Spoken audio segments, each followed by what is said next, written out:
Syederalun Arifki Caniago selaku analis politik dan Direktur Eksekutif Aljabar Strategik menilai keputusan tepat jika Sandiaga Uno bergabung dengan Partai Persatuan Pembangunan atau P3. Hal ini dikarenakan jika Sandiaga masih bertahan di Partai Gerindra, ia tidak akan diperhitungkan di Pilpres 2024. Adapun harapan Sandiaga Uno maju lewat Gerindra kecil setelah partai ini mendeklarasikan Prabowo Subianto sebagai capres. Arifki juga menilai Sandiaga Uno harus memikirkan karirnya. Sandiaga tidak bakal mampu membeli waktu jika tidak mengambil momentum tahun 2024.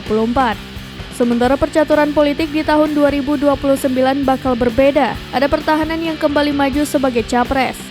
Selain itu, tokoh-tokoh muda dan kepala daerah potensial akan menjadi saingan Sandiaga Uno jika menunggu momentum Pilpres 2029. Sebelumnya, Ketua Harian DPP Gerindra Sufmi Dasko Ahmad mendengar kabar bahwa Sandiaga Uno segera bergabung dengan P3. Kabar tersebut diterima Dasko dari rekan fraksi P3 DPR RI.